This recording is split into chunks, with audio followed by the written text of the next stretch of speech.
told you recently about how Dame Joan Collins is going to be taking on yet another pivotal role, that of the latter-day Wallis Simpson, in a brand new drama, focusing on life after the death of the would-be king. Should be an interesting take. Dame Joan, of course, is no stranger to controversy. For those that remember, way back in the 1970s, she starred in that rather strange collection of movies co-written by her sister Jackie Collins, The Bitch and the Stud.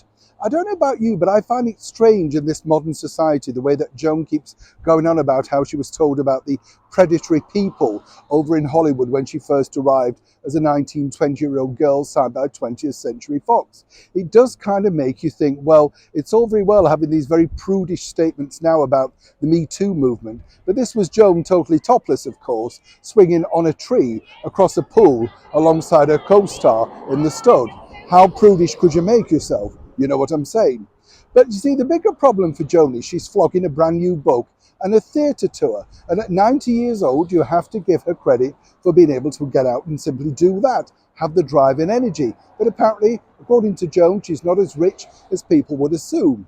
Now, Dame Joan, you see, according to a very well-placed source in Hollywood, has been upsetting people back in Hollywood about a particular story that she keeps reiterating on television and in interviews, all about her time at 20th Century Fox, and in particular one executive, Buddy Adler.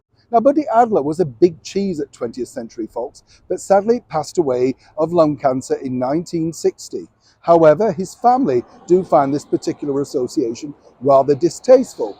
Now, one has to say these are Joan's personal memories, and we can't take those away from her.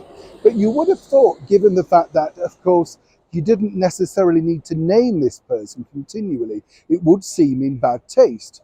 These stories apparently are about how Buddy took her to the dance floor at a very swanky Hollywood party at Gene Kelly's house, and apparently was talking about how he could make her the biggest star on the lot, as long as she was nice to him.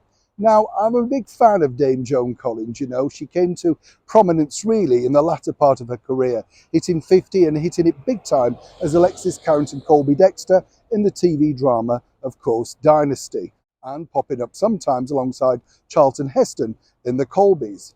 But really, as I say, she's got to flog a brand new book and a theatre tour. And while there are still members of Mr. Adler's family alive and kicking, they do find this distasteful. Right now, I'm not quite sure exactly what direction this will take, but for Dame Joan Collins, ploughing along, trying to sell theatre tickets and flog a book, will she truly care?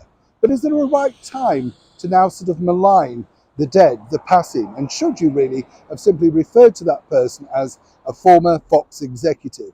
Is it rather cruel to keep bringing them up when simply they can't answer back? As ever, I'd love to know what you think to this particular story in the comments below. Neil Sean in the very heart of London.